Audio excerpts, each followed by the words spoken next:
This episode of Operations Unfiltered is brought to you by Asili Hair Care Center, where hair health is the top priority. Asili Hair Care Center specializes in nurturing natural beauty with premium hair care solutions tailored to individual textures and styles. Whether you're seeking protective styles, deep conditioning treatments, or expert consultations, the Asili team is dedicated to helping everyone embrace their hair's full potential. Head over to vagaro.com/Asili Hair Care Center 1 to book your appointment. Welcome to Operations Unfiltered, the podcast that takes you behind the scenes of influencer and talent management. I'm your host, Zuryna, and today we have an amazing episode. I'll be chatting with an award-winning content creator and influencer, Simone Phillips, better known as Charm City Table. We had a great conversation about her journey to content creation, the people who make up her team, some challenges, and some accomplishments, and so much more. So without further ado, let's get into this week's episode of Operations Unfiltered.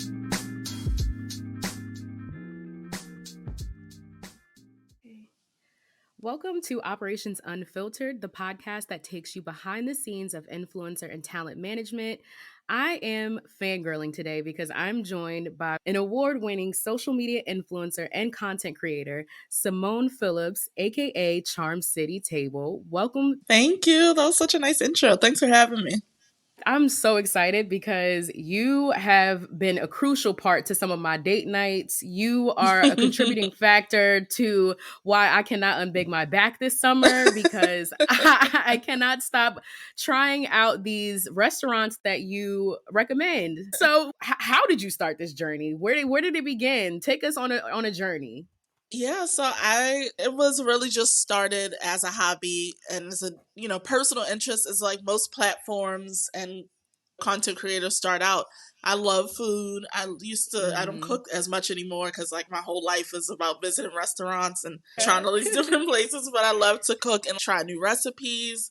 And I remember me and my friends, we would always want to try a new spot around the city, outside of the city, even in DC, DMV, but especially in Baltimore, we love trying new foods. As I kept doing that, I just wanted to take pictures and show people and talk about them. So it kind of became a little personal diary for me to record, some of my favorite bites. And, I just like the idea of eating out. So when I started, I wanted to create a platform specifically for restaurants, and then I wanted it to be very centered in the city. I wanted to be very Baltimore centered because I felt like even though I went to DC, even though I was like in Laurel or wherever, I really felt like our food scene had something to say and people weren't talking about it enough.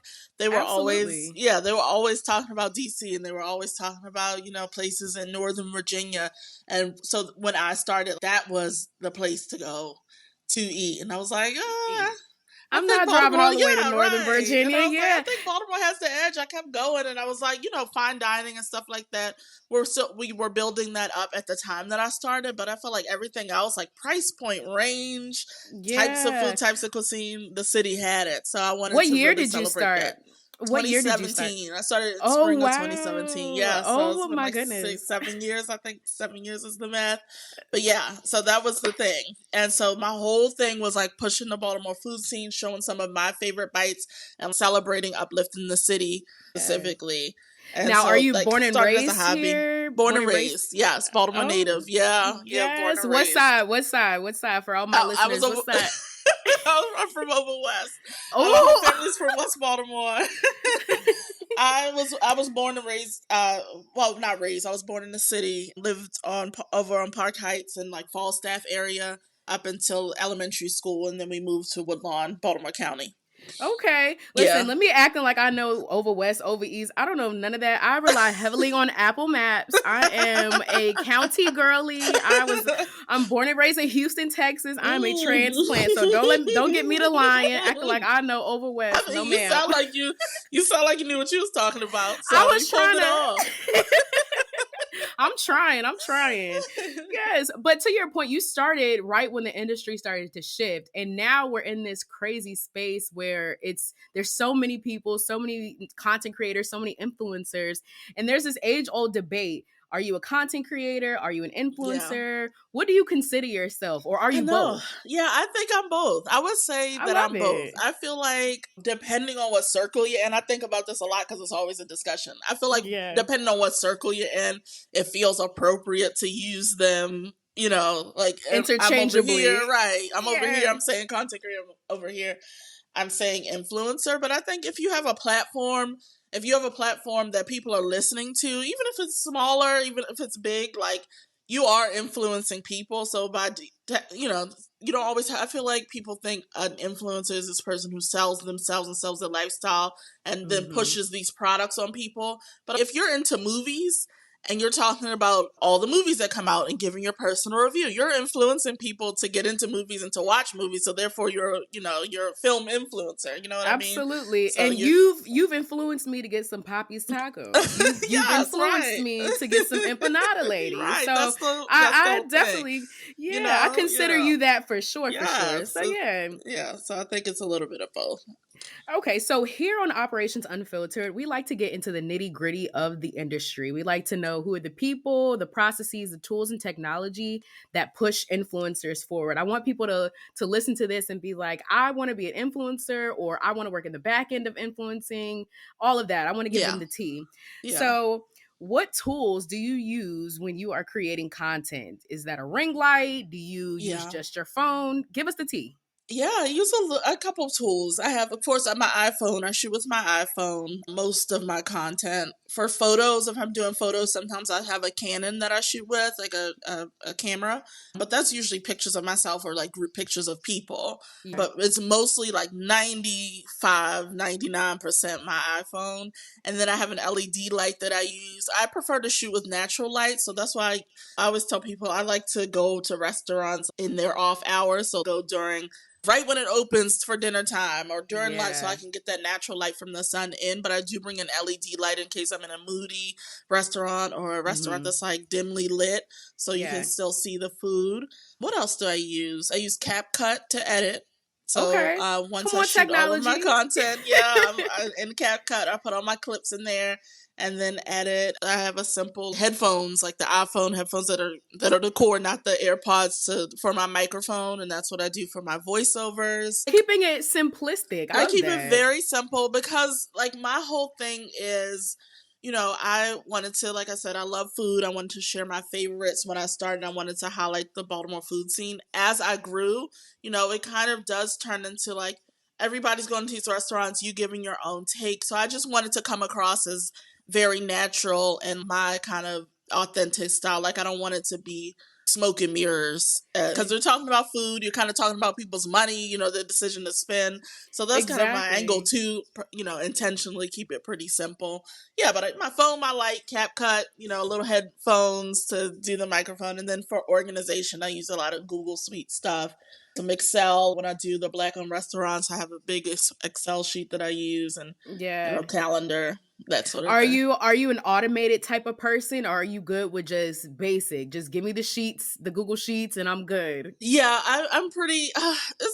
I'm somewhere in the middle. I feel like, Yeah, yeah, I do use some of the filters and some of the automated stuff, but only if I have to. I'm not, for some sure. people are bosses with smart sheets and Excel and writing the codes like that is not me. But Yeah, I'm just trying to get it off my to-do list. I right, hear you. like if I took the time, maybe, but yeah, no, very Yeah. simplistic. And so are you the same way with your content posting wise? Do you write all your content at what? And same with filming. Are you more of a batch creation type of girl, or are you reactive? I think more batch creation. I would say, like, Mhm. this part of I'm a full-time content creator or full-time. I do full-time things around my brand. Like I'm not, Yeah. this is like my full-time gig. So I'm doing Hmm. some consulting. I'm visiting a lot of restaurants a day. Some days I'm visiting 4 or 5 restaurants, but all of those, some of those are for consulting or some of those are to do Yeah. tasting and not necessarily to create content, but sometimes I have this really good experience that I think I should share. Yeah. So, think about in a week, I'm visiting like 10 to 15 different restaurants. So, Stop. you 10, know, you are booked and I know. busy. Yes. Yeah. It gets busy. Um, Oh my and so, goodness. yeah, I'll sit down on usually on Sunday or Monday, and put a couple videos together for the week. I never get to finish as many videos as I want to because it does Isn't get that time the consuming. age-old But story? yes, I Yes. do try to do like seriously like 2 to 3 videos in one, sitting down. Like at least edit the clips and do the Yeah. transitions, and then I'll go back in and do the voiceovers and like add the text later. So I think I do batch. Yeah, that sounds like a batch creation. Yeah. And it seems like honestly every creator is different, but if you're efficient that way, I love to see it. We love efficiency. Yes. No, that's the only way I could do it, because I used to do one video at a time. Like, I'm going to sit down and do it. I'm going to sit down and do it. And then the week goes by and I'm at all the restaurants and getting on all the meetings. Backed and I'm like, up. I didn't make one video this week. Yeah. Oh my gosh. And sometimes that still does happen, but I think that batching really helps, because it's like, even if something will pop up that I'm really excited about, and then I do feel inspired to create and put it up that same day or the next day. But if I don't, I still have those videos that I created on Sunday or Monday, and I can put those up instead. Oh, see, that is good advice. Now, if you guys are listening, I hope you have your pen and pad out. I hope you have your notes app open. Take the notes from a goat, okay? And now you mentioned that you do a lot of this work on your own, but part of project management is learning all about the people that help you run your business. So are there any key people on your team? Are you a solopreneur? Yeah, I'll say I have a lot of help. I don't have a lot of full-time people, but she just went to college literally like last week. Oh, it is that season. She was with me since sophomore year of her high school experience, and she was like, her name was Haley. She was amazing. She helped with website updates, helped me keep track of my email, my calendar. Like, we used to have meetings where we would bounce off creation ideas and transition to my platform, because the landscape for food content creation, food blogging is always changing. And she, she has an eye that's different from mine, of course, naturally, because she's a couple generations younger, and she just has a different angle in general, because everybody's a different person. So it was so great to have those conversations with her and see her perspective, especially to think like not everybody thinks like me, not everybody processes things the same way. So she was such a big help. So I am in the market for like a new intern or a new assistant. So after this, your DMs are gonna be blown up. I'm scared to like post it because I don't want. I know you don't want to go through that, yeah. And then I have all the resumes, and now I'm telling people I know. No, that's been my hesitation. But no, I really do need one, because this week has been truly excruciating not having that extra help. Yes, outsourcing has been key. So yeah, I totally get it. Yeah, I do have a lot of freelance people that I'll bring in for different projects that I'm working on. Like right now, it's still definitely in the works, but I'm working on like hosting dinners and like activities for like people to come out. So I have hired an event planner. I hired another content creator to come help. When I launched my newsletters, I had a freelance person, Lisa, who worked with me for a couple of months to like get those newsletters out. My husband's a big help. He helps. If I'm ever in front of the camera, he's usually the one shooting the content. He's the one that kind of handles the photography. Husband and wife. Yes, come on, husbands. So, listen, the husbands will catch those angles. I love that. He's so good now. Like, he is good. He is mine too. All my friends are jealous. They like, your husband's squatting to catch the angle. I'm like, he absolutely is. Yes. Right. That's him. Yes. So, you have quite a few 100,000 followers. And usually people feel like at that point you need a manager, you need an agent. Yeah. Do you have that? If so, no. why not? I don't. I've been searching. I feel like, this is like not a brand new search. I've been looking for a year, and I will say I technically do. I have a management company who will send me. I can't remember what the agreement that we have, but basically they'll send me businesses who are in the market for a content creator for certain things. But I don't have someone who helps me manage my content. Like I've been in the search for a talent manager, someone that can help me strategize with my content, someone who can help me bring in brand deals, just because the consulting side of my business and assisting small businesses with marketing has kind of really revved up in this past year in 2024. And so it's kind of hard for me to look for those opportunities on my own. I'm very grateful, very blessed to say most of the brand deals that I get, they reach out to me, but I don't do a whole lot of pitching these days. I just literally do not have the time. Yeah. So I was working with a team like that would just send me stuff, but and the things that they're sending me are just, they blast them out to everyone. So they're not very catered. They're not customized. No, right? They're not catered to me at all. I'm like, I'm not doing a medicine ad. I'm not doing, it's not, that's not my niche. I get it. Sunscreen. So like, I don't have a management team who can, help me strategize and think about, and keep up with trends and just things that are happening. So I'm still doing very much a lot of that on my own, which means some sleepless nights, but it's okay. Yes, that is a part of the daily grind, but we are putting that out since you've said what you're looking for. Hopefully it will come to you. Yeah, and I've met with quite a few managing companies, but I feel like my style, a lot of it is off camera. I'm presenting the restaurant, so I think a lot of people get like, they're thinking, what is a food blogger or food content creator that's not a reviewer and that's also not necessarily lifestyle? I think that's kind of a difficult area. niche for some, not everybody, but for some management companies to kind of realize, because I think I don't know what they're looking for per se. You're a bit I of don't want to assume, but you're a unicorn, and you need someone who can help you with the unicorn. Right. Help the unicorn. Exactly. With the thoughtfulness behind the platform, because it's supposed to be fun. It's supposed to be informative, but I feel like a lot more thought goes into it. So like a random Pepsi AC ad just wouldn't work for me. No, for sure. Well, listen, y'all, moral of the story, she is looking, but you have to be intentional. She is looking. Yes. That's it.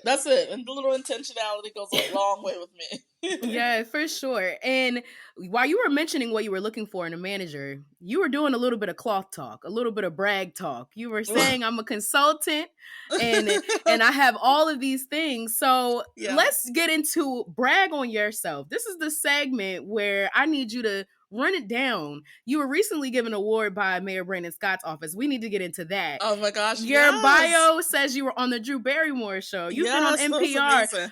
Let's run it down. What are some of your greatest accomplishments? Let's go. When I started, it was such a hobby, and I remember thinking back, I've said this before, that one day, a restaurant might have me come in and eat for free, and like that was like the dream. So everything that has happened after free that food has like completely like surpassed anything that I ever dreamt this up to be. So it's just, sometimes it's mind-blowing when I look back. But I was recently given a certificate of recognition by Mayor Brandon Scott in his office for community impact, and congratulations. Thank you. So deserving, because like I said, you are an influencer. Yes, thank you so much. I want to influence the community.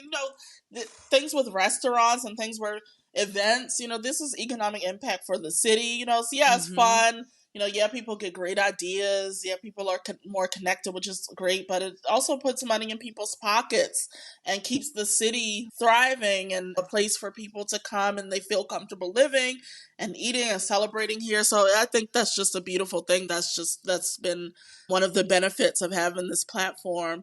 I was on the Drew Barrymore show a couple of years ago. It was a Hometown Hero series. So I got to talk about some of my favorite spots in Baltimore, and it was fun. We did like a ride on the water taxi. We visited some of my favorite food spots. Yeah, it was really, really cool. I've gotten to work with so many huge brands, including the Ravens, the Orioles. I've gotten to work with, Verizon, Comcast, helping small businesses with Comcast get grant money and grant opportunities.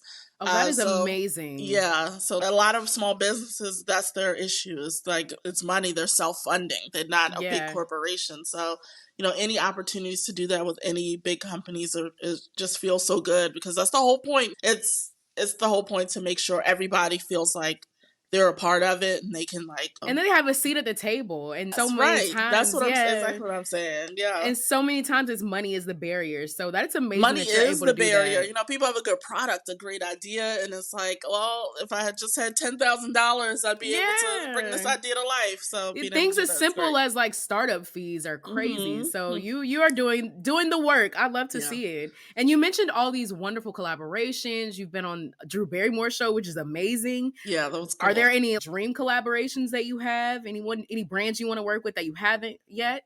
I don't know. I don't know if there's, because like I said earlier, I think a lot of this is just amazing in and of itself. I just seems surreal at times that I'm able to work with all these major brands and work with all these amazing people.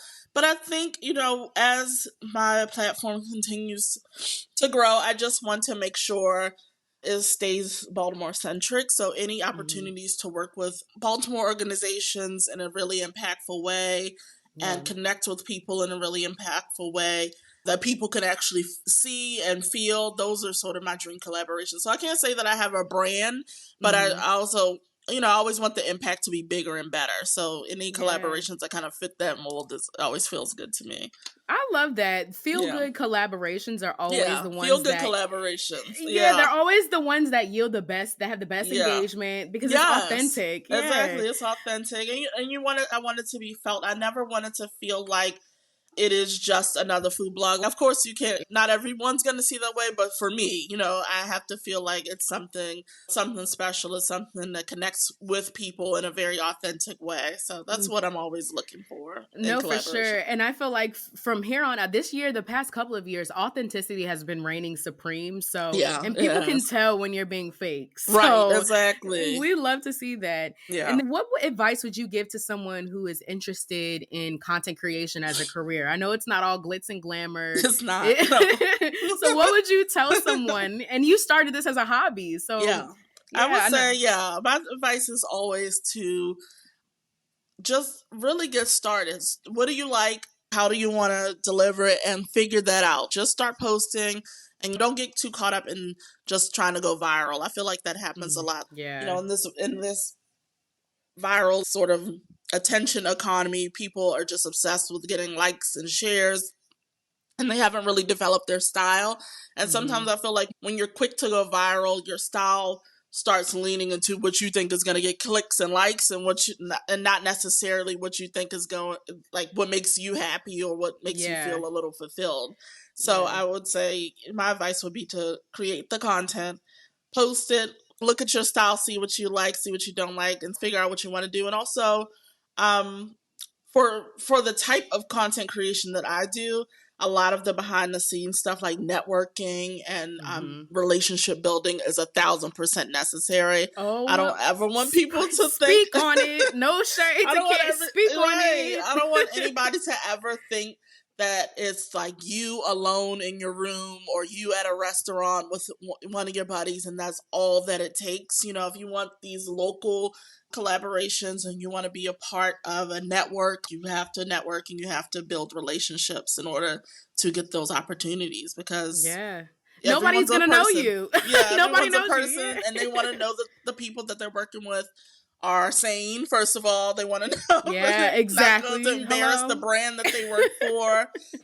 Those are things that people are thinking about. You know, this is people's jobs. These are people's livelihoods. So I think networking is very much an important part in building a solid relationship. For sure. With companies and stuff. Networking is key. And I think a lot of people think of content creation, they're in it for just the money. Can you talk about that piece of content creation, and have you been profitable as a content creator or influencer? Yeah, I think so. I think there are, you know, it's an industry in and of itself now. It's a new form of media. So yes, of course, there are some people who are in it strictly to make money. I don't want to pretend like those people don't exist, because they 100% do. But I feel like most people who are able to continue this and to keep it thriving genuinely have a passion for what they're doing, because specifically with food and restaurants, it's not that you're not getting that much money off of visiting a restaurant. Even the restaurants that are these small local restaurants, they simply don't have a big marketing budget. And that's, we talked about earlier, these restaurants not having the income to even get some of their ideas off the ground. So they definitely don't have 10 grand to, pay put you in and several creators' pockets to come to their restaurant. So it's just not a lucrative Please lane. Say it louder for the creators in the back. Yes. And I try to tell people that I managed, please set your expectations. Yeah, set your expectations. Now, I don't, I've made quite a bit of money off of brand deals, but they're not specifically with those small restaurants. Pepsi and Verizon and some of the ones that I mentioned earlier, those larger brands, a lot of the brands, specifically Pepsi, will have me, because my whole thing is supporting local. So I'll get paid from them to either to advertise their product and then promote a small Black-owned business or a small Latino-owned business. So that money isn't coming directly from that restaurant. It's coming from that bigger company. Yeah. So that's how I'm able to secure larger brand deals, is working with bigger companies to still do the same thing that I'm doing. So that's where a lot of that comes from. But I never want people to do this for the money, because you'll get burnt out really fast. Hello, really quickly. This is not a get-rich-quick scheme. You have to put in some hours, okay? Yeah, and I think people do see it as an opportunity for a side hustle, which, if you're good at it, that can be helpful. But I don't think being a food blogger would support someone's livelihood. It's not going to pay the rent in this kind of economy. Is that what you're saying? Yes, that's exactly what I'm saying. And I feel like you can, when you have your brand, when your brand is strong, when your name is strong, then it brings on other opportunities. Like I talked about consulting, I talked about hosting different events and things like that for other businesses and organizations, doing like a lot of the behind the scenes stuff that has helped me, having those different streams of income, as people like to say, through my brand has been, has helped me support my livelihood, but definitely not visiting restaurants, eating there and sharing them alone. No. Yeah, no. And then let's get real. At what point in your career were you able to get those brand deals? Were you at 10K, 50K? Yeah, I don't even know what number that I was at, but it was when I went full time, it was 2 years ago. So I had already been doing it for about 4.5, 5 years before I was able to go full time. I'm not saying that's everybody's experience, because people can grow pretty quickly and create a strong brand and a strong name for themselves. But I think when I started making like consistent income, it wasn't enough for me to quit my job. It was probably like 3.5 years ago, like 2020. 2021, So you really put in some time. And if you don't mind me asking, what were you doing in addition to creating content while you were doing it part-time? I've always worked in ed tech, so education technology, usually on the people focused. And so the last job that I worked, I was a customer success manager for a tech company so I would have to travel to universities, and it was a relationship building role, which is good, because I feel like it has helped me with this role specifically, just knowing how to build a relationship, a business partnership, a business relationship, and how to make sure it's working. Conflicts arise, how to be very solution oriented without blowing things up. This isn't personal. Sometimes this is business. So that's what I was doing before. I was a customer success manager. Before that, I worked with doctoral students and students who were getting their master in education. Yeah, and all I did was help with retention if they were struggling with some things on the university end. Again, problem solving, that sort of thing. So, wow, and look how those skills transferred over. And now you're a business owner, so we love to see it. Right.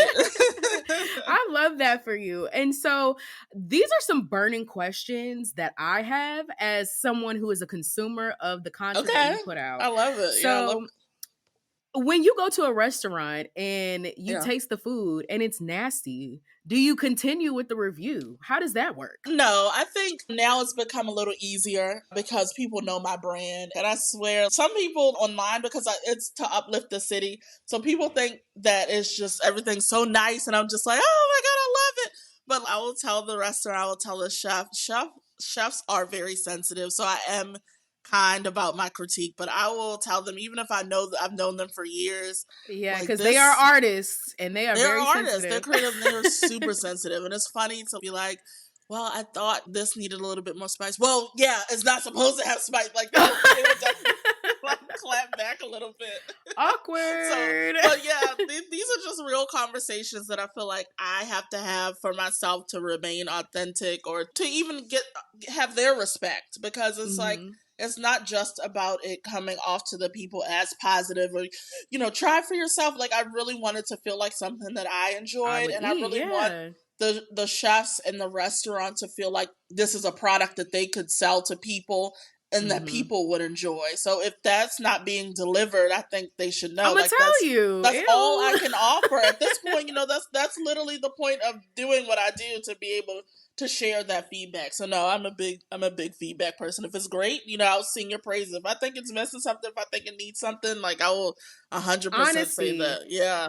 Honesty is key, and that just adds to your authenticity. So that was my burning question, because I've worked with some talent that will eat the food. Talent, they will and eat it. A lot of times I'm invited to places, but a lot of times I'll go on my own as well, to just, I've been meaning to check this place out. I don't feel like messaging the people and coordinating and setting it up, because not everybody get how the process works, and sometimes I genuinely don't feel like explaining it to them, and sometimes I just want it to be a review that wasn't very super set up, and people authentic, genuine. Yeah, right. I want it to be genuine. So sometimes I'll go in and just not have a good experience and be like, okay, well, I tried it. I'm gonna put that in the vault. We're gonna put that in the vault. Sometimes I'll share it in my stories, especially if it's a restaurant or a place that people have been like, y'all get a lot of DMs. People to ask me to try places.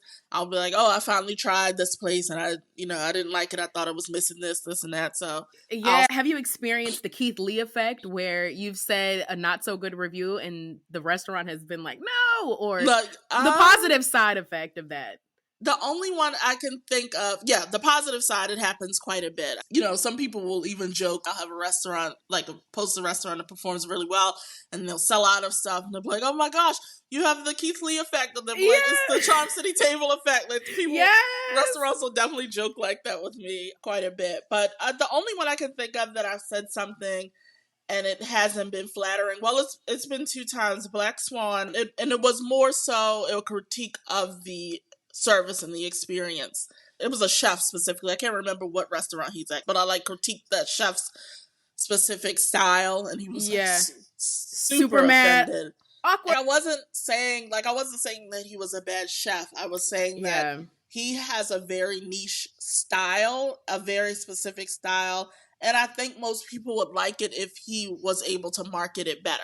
If people knew that his style was that, and not like some American traditional cuisine, they would like it, because then they could go for his French stuff. They could go for that special culinary experience. But if they're thinking they're gonna have a burger, steak, pizza type thing, then they're gonna be upset. They're gonna be upset. And you have all the mother sauces and everything going on. People are gonna be like, "What is this?" I'm like, "What is this, honey?" Okay, that is very consultanty of you. Yes, it is. And some people just don't have the appetite for that. No pun intended. You're right. And you should let people know that in advance.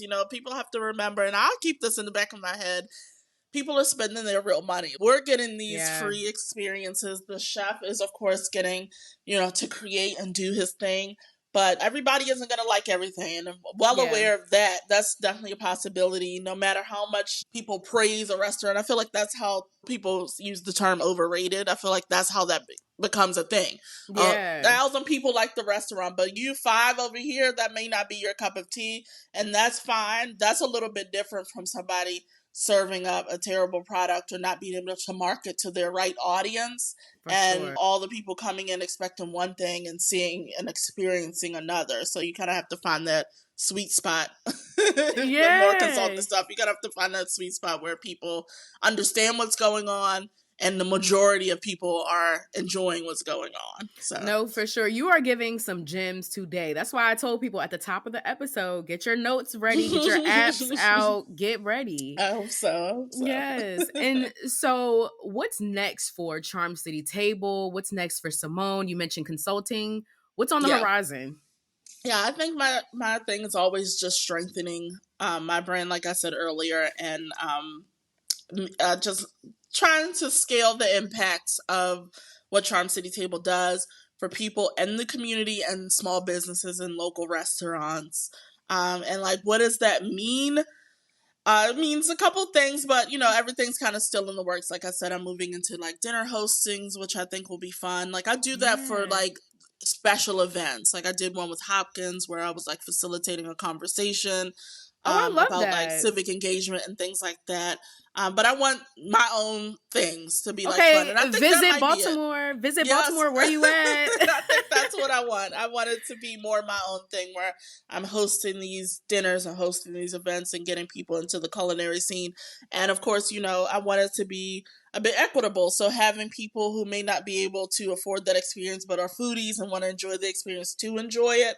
And then people, of course, who have the resources and are just foodies and want to enjoy it. So more connecting with people in person as opposed to offline, I think is more of my next step. So we have lots of things in the works. So we'll see.